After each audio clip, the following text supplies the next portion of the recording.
Hi friends, ಎಲ್ಲರಿಗೂ ನಮಸ್ಕಾರ. ಅಡುಗೆ ಅರಮನೆಗೆ ಸ್ವಾಗತ. ನಾನು ನಿಮ್ಮ ಸೌಮ್ಯ. ಇವತ್ತಿನ ರೆಸಿಪಿಯಲ್ಲಿ ಮಟನ್ ಸುಕ್ಕನ ಹೇಗೆ ಮಾಡೋದು ಅಂತ ತಿಳಿಸ್ತಾ ಇದ್ದೀನಿ. ತುಂಬಾ ರಿಕ್ವೆಸ್ಟೆಡ್ ವಿಡಿಯೋ ಇದು. ತುಂಬ ಜನ ನನಗೆ ಕಾಲ್ ಮೂಲಕ ಹಾಗೆ ಮೆಸೇಜ್ ಮೂಲಕ ಮಟನ್ ಸುಕ್ಕ ಮಾಡೋದು ರೆಸಿಪಿನ ತೋರಿಸಿ ಅಂತ ಕೇಳಿದ್ದೀರಿ. ಹಾಗಾಗಿ ಇವತ್ತು ನಾನು ಮಟನ್ ಸುಕ್ಕನ ಹೇಗೆ ಮಾಡೋದಂತ ತೋರಿಸ್ತಾ ಇದ್ದೀನಿ. ನಾನು ಮಟನ್ ಸುಕ್ಕನ್ನ 4-5 ವೆರೈಟಿಯಲ್ಲಿ ಮಾಡ್ತೀನಿ. ಇವತ್ತು ತುಂಬ ಜನ ಕೇಳಿರುವಂತಹ ಕರಾವಳಿ ಸ್ಪೆಷಲ್ ಆದ ಮಟನ್ ಸುಕ್ಕನ ಮಾಡ್ತಾಯಿದ್ದೀನಿ. ಕರಾವಳಿ ಕಡೆಯಲ್ಲಿ ಈ ರೀತಿಯಲ್ಲಿ ನಾವು ಖಾರನ ಹಾಕಿ ಜೊತೆಗೆ ಕಾಯಿನ ಹಾಕಿ ಮಾಡ್ತೀವಿ. ಟೇಸ್ಟ್ ಅಂತೂ ತುಂಬಾ ಚೆನ್ನಾಗಿರುತ್ತೆ. ದೋಸೆ, ಚಪಾತಿ ಹಾಗೆ ಬಾಯ್ಲ್ಡ್ ರೈಸ್ ಜೊತೆಗೆ ಒಂದು ಒಳ್ಳೆ ಕಾಂಬಿನೇಷನು. ಮಟನ್ ಸುಕ್ಕನ ಹೇಗೆ ಮಾಡೋದು ಅಂತ ನೋಡ್ಕೊಳ್ಳಿ. ನಾನಿಲ್ಲಿ 1.5 kg ಆಗೋಷ್ಟು ಮಟನ್ನ ತೊಗೊಂಡಿದ್ದೀನಿ. ಅದನ್ನು ಸ್ವಲ್ಪ ಉಪ್ಪು ಮತ್ತು ಅರಿಶಿನ ಹಾಕಿ ನೀಟಾಗಿ ವಾಶ್ ಮಾಡಿ ಎತ್ತಿ ಇಟ್ಕೊಂಡಿದ್ದೀನಿ. ಮಟನ್ ಪೀಸಲ್ಲಿ ಸ್ವಲ್ಪನೂ ನೀರು ಹಿಡ್ದಿದ್ದಂಗೆ ಡ್ರೈ ಮಾಡಿ ಎತ್ತಿ ಇಟ್ಕೊಳ್ಳಿ. ಒಂದು ಮೀಡಿಯಮ್ ಸೈಜಲ್ಲಿ ಕಟ್ ಮಾಡ್ಕೊಂಡಿದ್ದೀನಿ. ಅದಕ್ಕೆ ಇವಾಗ ನಾನು 1 ಟೇಬಲ್ ಸ್ಪೂನ್ ಆಗೋಷ್ಟು ಉಪ್ಪು, ಹಾಗೆ ಒಂದು 1/4 ಟೇಬಲ್ ಸ್ಪೂನ್ ಆಗೋಷ್ಟು ಅರಿಶಿನ ಪುಡಿ, ಒಂದು 1/4 ಟೇಬಲ್ ಸ್ಪೂನ್ ಆಗೋಷ್ಟು ಶುಂಠಿ ಬೆಳ್ಳುಳ್ಳಿ ಪೇಸ್ಟು, ಹಾಗೆ 1 ಸ್ಪೂನ್ ಆಗೋಷ್ಟು ಎಣ್ಣೆನ ಹಾಕ್ಕೊತಾ ಇದ್ದೀನಿ. ಎಣ್ಣೆ ನೀವು ಮನೇಲಿ ಯಾವ್ದು ಯೂಸ್ ಮಾಡ್ತೀರಾ ಅದನ್ನೇ ಹಾಕ್ಕೊಳ್ಳಿ. ಹಾಗೆ ಒಂದು 1/4 ಟೀ ಸ್ಪೂನ್ ಆಗೋಷ್ಟು ಖಾರದ ಪುಡಿ, ಒಂದು ಈರುಳ್ಳಿನ ಉದ್ದಕ್ಕೆ ಕಟ್ ಮಾಡಿ ನಾನು ಹಾಕ್ಕೊತಾ ಇದ್ದೀನಿ. ಇದನ್ನೆಲ್ಲ ಹಾಕ್ಕೊಂಡು ಮಾಂಸಕ್ಕೆ ನೀಟಾಗಿ ಖಾರ ಉಪ್ಪು ಹೊಂದ್ಕೊಳ್ಳುವಷ್ಟು ನೀವು ಅದನ್ನ ಕಲಿಸ್ಬೇಕು. ಒಂದು ಅರ್ಧ ಗಂಟೆ ಅದನ್ನು ರೆಸ್ಟಲ್ಲಿ ಇಟ್ಕೊಳ್ಳಿ. ನಿಮಗೆ ಟೈಮ್ ಇತ್ತು ಅಂದರೆ ಸ್ವಲ್ಪ ಜಾಸ್ತಿನೇ ಇಟ್ಕೊಳ್ಳಿ, ಇಲ್ಲಾಂದರೆ ಎಟ್ಲೀಸ್ಟ್ ಅದನ್ನ ಒಂದು ಅರ್ಧ ಗಂಟೆ ಆದರೂ ನೀವು ಚೆನ್ನಾಗಿ ಮಿಕ್ಸ್ ಮಾಡಿ ರೆಸ್ಟಲ್ಲಿಟ್ಟರೆ ಉಪ್ಪು ಖಾರ ಎಲ್ಲ ಚೆನ್ನಾಗಿ ಹೀರ್ಕೊಳ್ಳುತ್ತೆ ಪೀಸಸ್ಗೆ. ನಿಮ್ಗೆ ಈ ರೀತಿ ಮಟನ್ ಸುಕ್ಕ ಮಾಡೋಕ್ಕೆ ಪ್ರೊಸೀಜರ್ ಸ್ವಲ್ಪ ಜಾಸ್ತಿನೇ, ಆದರೆ ಟೇಸ್ಟ್ ಮಾತ್ರ ತುಂಬಾ ಚೆನ್ನಾಗಿರುತ್ತೆ. ಒಂದು ಸಲ ಟ್ರೈ ಮಾಡಿ ನೋಡಿ, ನಿಮ್ಗಂತೂ ಖಂಡಿತ ಇಷ್ಟ ಆಗುತ್ತೆ. ಇದಕ್ಕೆ ಫಸ್ಟಿಗೆ ನಾವು ಮಸಾಲೆ ರೆಡಿ ಮಾಡ್ಕೊಳ್ಳೋಣ. ಹಾಗಾಗಿ ನಾನು ಒಂದು ಪ್ಯಾನ್ನ ತೊಗೊಂಡು ಇಲ್ಲಿ ಒಂದು 25 ಬೇಡಿಗೆ ಮೆಣಸನ್ನ ಹಾಕ್ಕೊತಾ ಇದ್ದೀನಿ.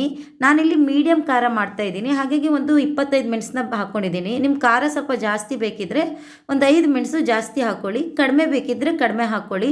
ನಿಮ್ಮ ಖಾರಕ್ಕೆ ಅನುಗುಣವಾಗಿ ಮಾಡ್ಕೊಳ್ಳಿ. ಇದು ಚೆನ್ನಾಗಿ ರೋಸ್ಟ್ ಆಗಬೇಕು. 1 ಸ್ಪೂನ್ ಎಣ್ಣೆ ಹಾಕಿ ನಾನು ಇದನ್ನು ಮೆಣಸು ಕ್ರಿಸ್ಪಿ ಆಗೋ ತನಕ ಫ್ರೈ ಮಾಡಿಕೊಂಡು ಅದನ್ನ ಎತ್ತಿ ಒಂದು ಪಾತ್ರಕ್ಕೆ ಹಾಕ್ಕೊತೀನಿ. ಈಗ ಅದೇ ಕಡಾಯಿಗೆ ಬೇರೆ ಮಸಾಲೆಗಳನ್ನು ಫ್ರೈ ಮಾಡ್ಕೊಳ್ಳೋಣ.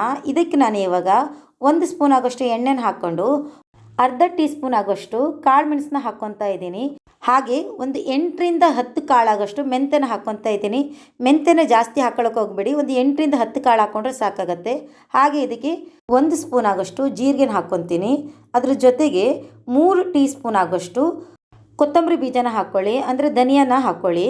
ಒಂದು 3 ಸ್ಪೂನ್ ಹಾಕ್ಕೊಳ್ಬೇಕಾಗತ್ತೆ ಇದಕ್ಕೆ. ಇದನ್ನೆಲ್ಲ ಒಂದು 2 ನಿಮಿಷ ಹಾಗೆ ಲೋ ಫ್ಲೇಮಲ್ಲೇ ರೋಸ್ಟ್ ಮಾಡ್ಕೊಳ್ಳಿ. ಇದ್ರ ಜೊತೆಗೆ ನಾನು ಇವಾಗ ಒಂದು ಸ್ವಲ್ಪ ಕರ್ಬೇವಿನ ಸೊಪ್ಪನ್ನ ಹಾಕ್ತೀನಿ. ನಾವು ಈ ಥರ ಮಸಾಲೆ ಫ್ರೈ ಮಾಡ್ಕೊಳ್ಳುವಾಗ ಕರ್ಬೇವಿನ ಸೊಪ್ಪು ಹಾಕೋದ್ರಿಂದ ಅದ್ರ ಘಮ ತುಂಬಾ ಚೆನ್ನಾಗಿರುತ್ತೆ, ಹಾಗೆ ಒಂದು ರೀತಿ ಡಿಫ್ರೆಂಟ್ ಟೇಸ್ಟ್ ಕೊಡುತ್ತೆ. ಹಾಗಾಗಿ ನೀವು ಕರ್ಬೇವಿನ ಸೊಪ್ಪನ್ನ ಹಾಕ್ಕೊಳ್ಳಿ. ಅದ್ರ ಜೊತೆ ನಾನು ಇವಾಗ ಗರಂ ಮಸಾಲೆ ಐಟಮ್ನ ಹಾಕ್ಕೊತಾ ಇದ್ದೀನಿ. ನಾನಿಲ್ಲಿ ಒಂದು 2 ಪೀಸ್ ಆಗೋಷ್ಟು ಚಕ್ಕೆ, 1 ಪಲಾವ್ ಎಲೆ, ಒಂದು 4 ಲವಂಗ, ಹಾಗೆ ಸ್ವಲ್ಪ ಕಸೂರಿ ಮೇಥಿನ ಹಾಕ್ಕೊತಾ ಇದ್ದೀನಿ. ಅದನ್ನೆಲ್ಲ ಒಂದು 30 ಸೆಕೆಂಡ್ ಫ್ರೈ ಮಾಡಿದ ಮೇಲೆ 1 ಸ್ಪೂನ್ ಆಗೋಷ್ಟು ಸೋಂಪನ್ನು ಅಂದರೆ ಬೊಡೆ ಸೊಪ್ಪನ್ನ ಹಾಕ್ಕೊಂಡು ಅದನ್ನು ಹಾಗೆ ಒಂದು 2-3 ನಿಮಿಷ ಫ್ರೈ ಮಾಡ್ಕೊಳ್ಳಿ. ಇವಾಗ ನಾನೊಂದು ಅರ್ಧ ಸ್ಪೂನ್ ಆಗೋಷ್ಟು ಗಸಗಸೆನ ಹಾಕ್ಕೊತೀನಿ. ಇದನ್ನೆಲ್ಲ ಹಾಕ್ಕೊಂಡು ಲೋ ಫ್ಲೇಮಲ್ಲೇ ಒಂದು 2-3 ನಿಮಿಷ ಫ್ರೈ ಮಾಡ್ಕೊಳ್ಳಿ. ನಿಮ್ಗೆ ಗೊತ್ತಾಗುತ್ತೆ ಅದ್ರ ಘಮ ಮತ್ತು ಕಲರ್ ಲೈಟಾಗಿ ಚೇಂಜ್ ಆಗುತ್ತೆ. ಅಷ್ಟಾದರೆ ಸಾಕಾಗತ್ತೆ. ನೋಡಿ, ಇಲ್ಲಿ ರೆಡಿಯಾಗಿದೆ ನೋಡಿ, ಇಷ್ಟಾದರೆ ಸಾಕಾಗತ್ತೆ. ಇದನ್ನು ನಾನು ಮೊದಲೇ ಮೆಣಸನ್ನ ಫ್ರೈ ಮಾಡ್ಕೊಂಡಿದ್ನಲ್ಲ ಅದಕ್ಕೆ ಶಿಫ್ಟ್ ಮಾಡ್ಕೊತೀನಿ. ಇವಾಗ ಮತ್ತೆ 1 ಸ್ಪೂನ್ ಎಣ್ಣೆ ಹಾಕ್ಕೊಂಡು ನಾನು ದೊಡ್ಡ ಗಾತ್ರದ 1 ಈರುಳ್ಳಿನ ಈ ರೀತಿ ಕಟ್ ಮಾಡ್ಕೊಂಡಿದ್ದೀನಿ. ನೀವು ಮೀಡಿಯಮ್ ಗಾತ್ರ ಅಥವಾ ಸ್ಮಾಲ್ ಆದರೆ 2-3 ಹಾಕ್ಕೊಳ್ಳಿ. ನಾನು ದೊಡ್ಡದಾದ್ರಿಂದ 1 ಹಾಕ್ಕೊಂಡಿದ್ದೀನಿ. ಹಾಗೆ 1 ಗಡ್ಡೆ ಬೆಳ್ಳುಳ್ಳಿನ ಹಾಕ್ಕೊಂಡು ಎರಡನ್ನೂ ಕೆಂಪಾಗೋಷ್ಟು ಫ್ರೈ ಮಾಡ್ಕೊಳ್ಬೇಕು. ಕಂಪ್ಲೀಟ್ ಕೆಂಪಲ್ಲ, ಜಸ್ಟ್ ಅದು ಕಲರ್ ಚೇಂಜ್ ಆಗೋಷ್ಟು ಆದರೆ ಸಾಕು. ಅದಕ್ಕೆ ನಾನು 1 ಟೊಮೊಟೊನ ಹಾಕ್ಕೊತಾ ಇದ್ದೀನಿ. ಇದೆಲ್ಲದು ಸ್ವಲ್ಪ ಸಾಫ್ಟ್ ಆಗೋ ತನಕ ಫ್ರೈ ಮಾಡ್ಕೊಳ್ಳಿ. ಒಂದು 2 ನಿಮಿಷ ಫ್ರೈ ಮಾಡಿಕೊಂಡ್ರೆ ಸಾಕಾಗತ್ತೆ, ಸಾಫ್ಟ್ ಆಗುತ್ತೆ. ಇವಾಗ ನಾನು ಇದಕ್ಕೆ ಒಂದು ಅರ್ಧ ಕಪ್ ಆಗೋಷ್ಟು ಕೊತ್ತಂಬರಿ ಸೊಪ್ಪು, ಹಾಗೆ ಒಂದು ಅರ್ಧ ಕಪ್ ಆಗೋಷ್ಟು ಪುದೀನ ಸೊಪ್ಪನ್ನ ಹಾಕ್ಕೊತಾ ಇದ್ದೀನಿ. ಈರುಳ್ಳಿ ಸೊಪ್ಪುಗಳೆಲ್ಲ ಸ್ವಲ್ಪ ಬಾಡಿದ್ರೆ ಸಾಕಾಗತ್ತೆ, ಕಂಪ್ಲೀಟಾಗಿ ಫ್ರೈ ಮಾಡ್ಕೊಳ್ಳೋದೇನು ಬೇಡ, ಇಷ್ಟಾದರೆ ಸಾಕು. ಇದನ್ನು ಎತ್ತಿ ನಾನು ಮುಂಚೆನೇ ಫ್ರೈ ಮಾಡ್ಕೊಂಡ ಮೆಣಸು ಮತ್ತು ಮಸಾಲ ಜೊತೆಗೆ ಇದನ್ನು ಹಾಕಿ ಒಂದು ಪೇಸ್ಟ್ ಮಾಡಿ ಎತ್ತಿ ಇಟ್ಕೊತೀನಿ. ಇವಾಗ ಅದೇ ಪ್ಯಾನಿಗೆ 1 ಕಪ್ ಆಗೋಷ್ಟು ಕಾಯಿನ ತೊಗೊಂಡಿದ್ದೀನಿ. ನಾನು 1.5 kgಗೆ ಒಂದು ದೊಡ್ಡ ಗಾತ್ರದ ಕಾಯಿನ ತೊಗೊಂಡಿದ್ದೀನಿ. ಕಾಯಿನ ತೊಗೊಂಡು ಅದನ್ನು ಸಣ್ಣ ಹುರಿಯಲ್ಲಿ ಅಟ್ಲೀಸ್ಟ್ ನೀವು ಇದನ್ನು ಒಂದು 7ರಿಂದ 8 ನಿಮಿಷ ಫ್ರೈ ಮಾಡ್ಕೊಳ್ಬೇಕು. ಸಣ್ಣ ಹುರಿಯಲ್ಲೇ ಫ್ರೈ ಮಾಡ್ಕೊಳ್ಳಿ. ಇದಕ್ಕೆ ನಾನು ಒಂದು ಸ್ವಲ್ಪ ಅರಿಶಿನ ಪುಡಿನ ಹಾಕ್ಕೊಂಡು ಫ್ರೈ ಮಾಡ್ಕೊತೀನಿ. ನೀವು ಬೇಡ ಅಂತಂದರೆ ಅರಿಶಿನ ಪುಡಿನ ಸ್ಕಿಪ್ ಮಾಡ್ಕೊಳ್ಬೋದು. ಇದನ್ನೆಲ್ಲ ಹಾಕಿ ನಾನು ಒಂದು 7ರಿಂದ 8 ನಿಮಿಷ ಫ್ರೈ ಮಾಡ್ಕೊತೀನಿ. ನೋಡಿ, ಅದು ಕಂಪ್ಲೀಟಾಗಿ ಘಮ ಬರಬೇಕು. ಹಾಗೆ ಅದರದ್ದು ಕಲ್ಲರು ಲೈಟಾಗಿ ಚೇಂಜ್ ಆಗುತ್ತೆ. ಇಷ್ಟಾದರೆ ಸಾಕಾಗತ್ತೆ. ಇಷ್ಟಾದಮೇಲೆ ನಾವು ಕಾಯಿನ ಕಂಪ್ಲೀಟಾಗಿ ಕೂಲಾಗೋಕ್ಕೆ ಎತ್ತಿಡೋಣ. ಇವಾಗ ಮಟನ್ನ ಕುಕ್ಕರಲ್ಲಿ ಹಾಕಿ ಬೇಯಿಸ್ಕೊಳ್ಳೋಣ. ನೋಡಿ, ನಾನು ಮಸಾಲನೆಲ್ಲ ಮಿಕ್ಸ್ ಮಾಡಿ ಮಟನ್ನ ರೆಡಿ ಮಾಡಿ ಇಟ್ಕೊಂಡಿದ್ನಲ್ಲ, ಅದನ್ನು ಕುಕ್ಕರಲ್ಲಿ ಹಾಕಿ ಒಂದು ಅರ್ಧ ಕಪ್ ಆಗೋಷ್ಟು ನೀರನ್ನ ಹಾಕ್ಕೊತೀನಿ. ನೀರನ್ನ ಜಾಸ್ತಿ ಹಾಕೊಳ್ಳೋಕೆ ಹೋಗಬೇಡಿ, ಮಟನಲ್ಲೇ ನೀರು ಬಿಡುತ್ತೆ. ಜಸ್ಟ್ ಒಂದು ಅರ್ಧ ಕಪ್ಪು ತಳ ಅಂಟ್ಕೊಳ್ಳದೆ ಇರಲಿ ಅಂತ ನಾನು ಒಂದು ಅರ್ಧ ಕಪ್ ಆಗೋಷ್ಟು ನೀರನ್ನ ಹಾಕ್ಕೊತೀನಿ. ಹಾಕ್ಕೊಂಡು ಇದನ್ನು ಲಿಡ್ ಕ್ಲೋಸ್ ಮಾಡಿ ಒಂದು 8 ವಿಸಿಲ್ನ ಹೊಡ್ಸ್ಕೊಂಡಿದ್ದೀನಿ. ನೀವು ಮಟನ್ನ ಎಳೆದಾದರೆ ಸ್ವಲ್ಪ ವಿಸಿಲ್ ಕಡಿಮೆ ಸಾಕು, ಇಲ್ಲಾಂದರೆ ಸ್ವಲ್ಪ ಜಾಸ್ತಿ ವಿಸಿಲ್ ಬೇಕಾಗತ್ತೆ. ನನಗಿಲ್ಲಿ ಮಟನ್ ಬೇಯೋಕ್ಕೆ 8 ವಿಸಿಲ್ ಬೇಕಾಗಿತ್ತು. 8 ವಿಸಿಲ್ನ ಹೊಡೆಸ್ಬಿಟ್ಟು ನೋಡ್ತೀನಿ ಹೇಗಾಗಿದೆ ಅಂತ. ನೋಡಿ, ಮಟನನ್ನು ಕಂಪ್ಲೀಟಾಗಿ ಬೆಂದಿದೆ.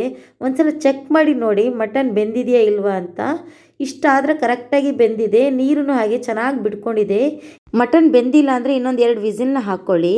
ಇವಾಗ ಮಟನ್ ಸುಕ್ಕ ಮಾಡೋಕ್ಕೆ ಒಂದು ಅಗಲವಾದ ಪಾತ್ರೆ ತೊಗೊಂಡಿದ್ದೀನಿ. ಅದಕ್ಕೆ ಒಂದು 2 ಟೇಬಲ್ ಸ್ಪೂನ್ ಆಗೋಷ್ಟು ತುಪ್ಪನ ಹಾಕ್ಕೊತಾ ಇದ್ದೀನಿ. ಹಾಗೆ ಒಂದು 2 ಟೇಬಲ್ ಸ್ಪೂನ್ ಆಗೋಷ್ಟು ಎಣ್ಣೆನೂ ಹಾಕ್ಕೊತಾ ಇದ್ದೀನಿ. ನೀವು ಮಟನಲ್ಲಿ ಚರ್ಬಿ ಜಾಸ್ತಿ ಇದ್ದರೆ ನೀವು ತುಪ್ಪನ ಸ್ಕಿಪ್ ಮಾಡ್ಬೋದು. ತುಪ್ಪದ ಬದಲಿಗೆ ಖಾಲಿ ಎಣ್ಣೆನ ಹಾಕಿ ಮಾಡಿ. ನಾನಿಲ್ಲಿ ಚರ್ಬಿ ಜಾಸ್ತಿ ಯೂಸ್ ಮಾಡಿಲ್ಲ, ಹಾಗಾಗಿ 2 ಸ್ಪೂನ್ ತುಪ್ಪನ ಹಾಕ್ಕೊತಾ ಇದ್ದೀನಿ. ಹಾಗೆ ಇದಕ್ಕೆ ಗರಂ ಮಸಾಲನ ಹಾಕ್ಕೊತಾ ಇದ್ದೀನಿ. ಒಂದು 2 ಸ್ಟಾರ್ ಹೂವು, 2 ಪಲಾವ್ ಎಲೆ, ಒಂದು 2 ಪೀಸ್ ಚಕ್ಕೆ, ಹಾಗೆ ಒಂದು 2 ಪೀಸ್ ಮರಾಠಿ ಮೊಗ್ಗನ್ನ ಹಾಕ್ಕೊಂಡು ಒಂದು 30 ಸೆಕೆಂಡು ಅದನ್ನ ಫ್ರೈ ಮಾಡಿಕೊಂಡು ಅದಕ್ಕೆ ಒಂದು ಈರುಳ್ಳಿನ ಸಣ್ಣಕ್ಕೆ ಕಟ್ ಮಾಡಿ ಹಾಕ್ಕೊಂಡಿದ್ದೀನಿ. ನೀವಿಲ್ಲಿ ಒಂದು ಸಣ್ಣ ಸೈಜ್ನ ಈರುಳ್ಳಿ ಹಾಕ್ಕೊಂಡ್ರೆ ಸಾಕಾಗತ್ತೆ, ಅಲ್ಲಾಂದರೆ ಸ್ವೀಟ್ ಜಾಸ್ತಿ ಆಗುತ್ತೆ. ನಾವು ಮಸಾಲೆಗೂ ಹಾಕ್ಕೊಂಡಿದ್ದೀವಿ, ಜೊತೆಯಲ್ಲಿ ಮಟನ್ ಬೇಯಿಸೋಕ್ಕೂ ನಾವು ಒಂದು ಈರುಳ್ಳಿನ ಯೂಸ್ ಮಾಡೋದ್ರಿಂದ ಒಂದು ಸಣ್ಣ ಸೈಜಿದ್ದು ಈರುಳ್ಳಿನ ನೀವು ಹಾಕ್ಕೊಂಡು ಫ್ರೈ ಮಾಡ್ಕೊಳ್ಳಿ. ಇದಕ್ಕೆ ಇವಾಗ ನಾನು 1 ಟೇಬಲ್ ಸ್ಪೂನ್ ಆಗೋಷ್ಟು ಶುಂಠಿ ಬೆಳ್ಳುಳ್ಳಿ ಪೇಸ್ಟನ್ನು ಹಾಕ್ಕೊತೀನಿ. ಎರಡನ್ನೂ ಹಾಕ್ಕೊಂಡು ಒಂದು ಹಸಿ ವಾಸನೆ ಹೋಗೋಷ್ಟು ಫ್ರೈ ಮಾಡ್ಕೊಳ್ಳಿ. ಹಸಿ ವಾಸನೆ ಹೋಗೋಷ್ಟು ಫ್ರೈ ಮಾಡಿಕೊಂಡ್ರೆ ಸಾಕಾಗತ್ತೆ. ಕಂಪ್ಲೀಟಾಗಿ ಈರುಳ್ಳಿ ಏನು ಕಲರ್ ಚೇಂಜ್ ಆಗೋದು ಬೇಡ, ಜಸ್ಟ್ ಲೈಟ್ ಪಿಂಕ್ ಕಲರಿಗೆ ಬಂದರೆ ಸಾಕು. ಇಷ್ಟಾದಮೇಲೆ ನಾನು ಒಂದು ಸಣ್ಣ ಟೊಮೊಟೊನ ಕಟ್ ಮಾಡಿಕೊಂಡು ಅದನ್ನು ಸಾಫ್ಟ್ ಆಗೋ ತನಕ ಫ್ರೈ ಮಾಡ್ಕೊತೀನಿ. ಟೊಮೊಟೊ ಕಂಪ್ಲೀಟಾಗಿ ಸಾಫ್ಟ್ ಆಗಬೇಕು. ಸಾಫ್ಟ್ ಆದಮೇಲೆ ಈ ಮೊದಲೇ ನಾವು ಯಾವ ಮಸಾಲೆನ ಫ್ರೈ ಮಾಡ್ಕೊಂಡಿದ್ದೀವಿ ನೋಡಿ, ಅದನ್ನು ಸ್ವಲ್ಪ ನೀರು ಹಾಕ್ಕೊಂಡು ಪೇಸ್ಟ್ ಮಾಡಿ ಹಾಕ್ಕೊಳ್ಬೇಕು. ಕಾಯಿನ ಬಿಟ್ಟು ಉಳಿದಿರೋ ಎಲ್ಲ ಮಸಾಲೆನೂ ಒಟ್ಟಿಗೆ ಹಾಕಿ ಒಂದು ಪೇಸ್ಟ್ ಮಾಡಿ ಎತ್ತಿ ಇಟ್ಕೊಳ್ಬೇಕು. ಅದನ್ನು ನಾನೀಗ ಇದಕ್ಕೆ ಹಾಕ್ಕೊತಾ ಇದ್ದೀನಿ. ಪೇಸ್ಟ್ನ ಹಾಕ್ಕೊಂಡು ಎಣ್ಣೆಯಲ್ಲಿ ಒಂದು 2 ನಿಮಿಷ ಫ್ರೈ ಮಾಡ್ಕೊಳ್ಳಿ. ನೀಟಾಗಿ ಎಣ್ಣೆಯಲ್ಲಿ ಫ್ರೈ ಆಗಬೇಕು. ಇದೆಲ್ಲ ಫ್ರೈ ಆದಮೇಲೆ ನಾನು ಮಟನ್ನ ನೀರನ್ನ ಬಿಟ್ಟು ಖಾಲಿ ಪೀಸಸ್ನ ಅದಕ್ಕೆ ಹಾಕ್ಕೊತಾ ಇದ್ದೀನಿ. ನೀರನ್ನ ಹಾಕ್ಕೊಳ್ಳೋದು ಬೇಡ, ನೀರನ್ನ ಮತ್ತೆ ನಾವು ಯೂಸ್ ಮಾಡ್ಕೊಳ್ಳೋಣ, ಎಷ್ಟು ಬೇಕು ಅಂತ ನೋಡ್ಕೊಂಡು ಹಾಕ್ಕೊಳ್ಳೋಣ. ಇವಾಗ ಮಟನ್ ಪೀಸಸ್ ಏನಿದೆ ಅದನ್ನು ಮಾತ್ರ ನಾನು ಎತ್ತಿ ಹಾಕ್ಕೊಂಡು ನೀಟಾಗಿ ಮಿಕ್ಸ್ ಮಾಡ್ಕೊಳ್ಳಿ. ಒಂದು 2 ನಿಮಿಷ ಮಟನ್ನು ಮತ್ತು ಮಸಾಲೆನೂ ಬೇಯಬೇಕು. ಮಸಾಲೆಯಲ್ಲಿ ಮಟನ್ ಬೆಂದಾಗೂ ಮಟನ್ ಟೇಸ್ಟ್ ತುಂಬಾ ಚೆನ್ನಾಗಿರುತ್ತೆ. ಇವಾಗ ರುಚಿಗೆ ಎಷ್ಟು ಬೇಕು ಅಂತ ಅಷ್ಟು ಉಪ್ಪನ್ನು ನೋಡ್ಕೊಂಡು ಹಾಕ್ಕೊಳ್ಳಿ. ನೀವು ಡ್ರೈ ಸುಕ್ಕ ಮಾಡೋದಾದರೆ ಮಟನ್ ಬೇಯಿಸಿದ ನೀರನ್ನ ಹಾಕ್ಕೊಳ್ಳೋದು ಬೇಡ. ಇಲ್ಲ ಸೆಮಿ ಗ್ರೇವಿ ಮಾಡ್ತೀನಿ ಅಂತ ಇದ್ದರೆ ಮಟನ್ ಬೇಯಿಸಿದ ನೀರನ್ನ ನೀವು ಇದಕ್ಕೆ ಹಾಕ್ಕೊಳ್ಳಿ. ನಾನಿಲ್ಲಿ ಸೆಮಿ ಮಾಡ್ತಾ ಇರೋದ್ರಿಂದ ಮಟನ್ ಬೇಯಿಸಿದ ನೀರನ್ನು ಇದಕ್ಕೆ ಹಾಕ್ಕೊಂಡು ಮಟನ್ ಮತ್ತು ಮಸಾಲೆ ಎರಡೂ ಹಾಗೆ ಬೇಯಲಿಕ್ಕೆ ಬಿಡ್ತೀನಿ. ನೀವು ಮೀಡಿಯಮ್ ಫ್ಲೇಮಲ್ಲೇ ಇಟ್ಕೊಂಡು ಒಂದು 10 ರಿಂದ 15 ನಿಮಿಷ ಬೇಯಿಸ್ಕೊಳ್ಬೇಕು.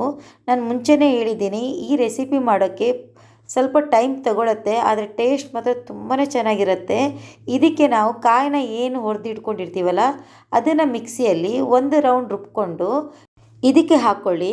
ನೀವು ಕಾಯಿನ ನೀರು ಹಾಕ್ಕೊಂಡು ರುಬ್ಕೊಳ್ಬಾರ್ದು, ಹಾಗೆ ಅದನ್ನು ರುಬ್ಕೊಳ್ಳಿ.